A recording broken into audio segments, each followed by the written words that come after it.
If you just heard that sound and felt a rush of excitement mixed with social anxiety, congratulations, you survived the MSN Messenger era. And if you have no idea what that sound was, you missed one of the most emotionally intense communication experiences in human history.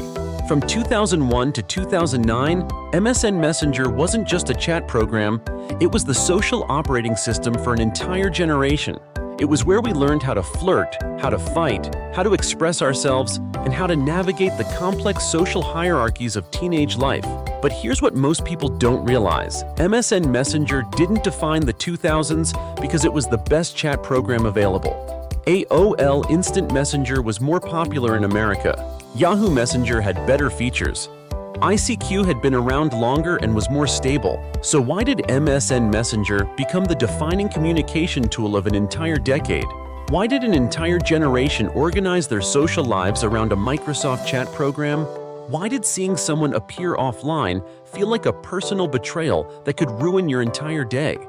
The answer isn't what you think. Because what made MSN Messenger define the 2000s wasn't just about instant messaging at all. It was about 3 revolutionary changes to human communication that nobody saw coming. And they would transform not just how we talk to each other, but how we understood ourselves, our relationships, and our place in the social world.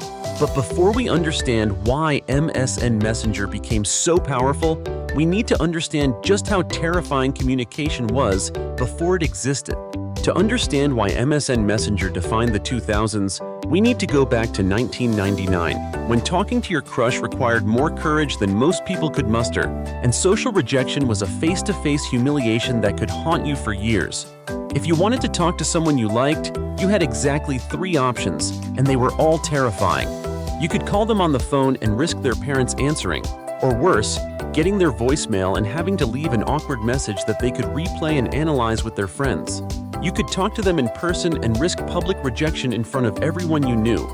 Or you could write them a note and hand it to them, creating physical evidence of your feelings that could be shared, mocked, or used against you later.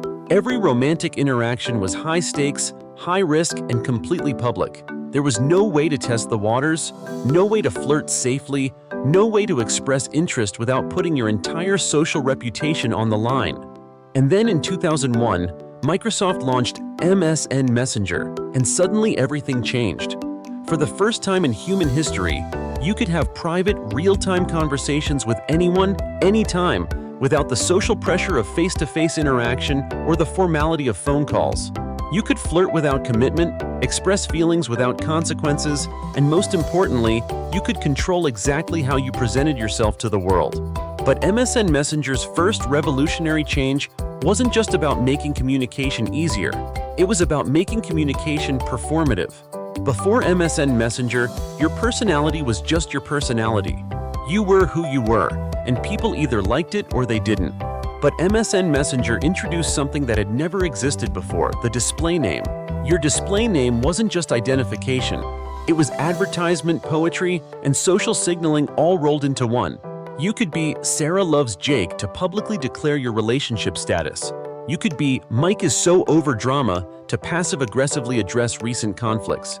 You could be Emma living my best life to project confidence you didn't actually feel. I remember spending hours crafting the perfect display name, trying to strike the right balance between mysterious and accessible, cool and approachable, confident and vulnerable. Every word choice mattered because everyone on your contact list would see it every time you came online. And then there were the away messages, the most passive-aggressive communication tool ever invented.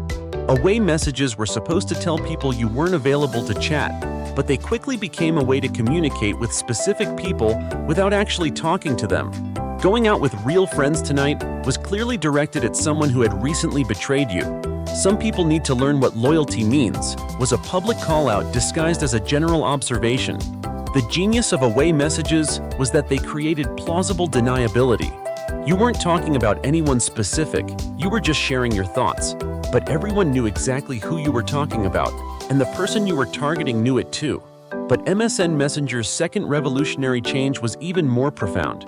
It turned social interaction into a constant performance that never ended. Before MSN Messenger, your social life had natural breaks. You went to school, you interacted with people, you went home, and you had time to decompress, reflect, and prepare for the next day's social challenges. But MSN Messenger meant that social interaction never stopped. Your friends were always online, always available, always watching to see if you were online too. The green dot next to your name wasn't just an indicator of your availability, it was a declaration of your social priorities. If you were online but not talking to someone, it meant you were choosing not to talk to them. If you were away but still responding to other people, everyone could see your selective availability. If you appeared offline, you were actively hiding from your social obligations. This created a level of social anxiety that had never existed before. Every online action was a social statement. Every status change was analyzed for meaning. Every conversation, or lack of conversation, had implications for your relationships. I remember the stomach-dropping feeling of seeing my crush come online and then having to decide whether to message them immediately, seeming desperate, wait a few minutes, playing it cool, or not message them at all, risking them thinking I didn't care. Every decision felt loaded with social significance. And then there was the typing indicator, 3 dots that could make your heart race or break your heart depending on what followed. Seeing someone start typing and then stop was emotional torture. Were they crafting the perfect response? Had they changed their mind about what to say? Were they talking to someone else instead? Those 3 dots became a window into someone's thought process, and sometimes that window was more revealing than any actual message. But MSN Messenger's third and most revolutionary change was how it transformed the nature of relationships themselves. Before MSN Messenger, relationships had clear boundaries. You were either dating someone or you weren't. You were either friends or you weren't. You either talked regularly or you didn't. But MSN Messenger created a new category of relationship that had never existed before, the online relationship. You could have deep, intimate conversations with someone you barely knew in person. You could develop feelings for someone based entirely on your chat conversations. You could maintain friendships with people you never saw face to face. These online relationships felt incredibly real and incredibly intense, but they also existed in a strange liminal space between friendship and romance, between real and virtual, between meaningful and meaningless. I remember having conversations on MSN Messenger that felt more honest and intimate than anything I'd ever experienced in person. There was something about the safety of the screen, the time to think before responding, the ability to express yourself through text that made it easier to be vulnerable, to share secrets, to say things you'd never say out loud. But this intimacy came with a cost, because when your most meaningful relationships existed primarily through text, every message became loaded with significance. A short response meant they were losing interest. A delayed reply meant they were talking to someone else. A change in their usual communication style meant something was wrong. MSN Messenger turned an entire generation into amateur psychologists, constantly analyzing text for subtext, reading emotions into emoticons, and trying to decode the hidden meanings behind every digital interaction. And here's what made this so emotionally intense. MSN Messenger conversations felt more real than real life because they were so carefully curated. In person, you had to deal with awkward silences, physical insecurities, and the unpredictability of real-time interaction. But on MSN Messenger, you could be the wittiest, most charming, most interesting version of yourself. You had time to craft the perfect response, to think of the right joke, to present your thoughts in the most appealing way possible.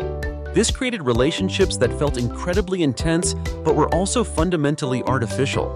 You weren't falling for the real person, you were falling for their best possible digital self, carefully edited and optimized for maximum appeal. But perhaps the most defining aspect of MSN Messenger was how it turned social status into a visible, quantifiable thing.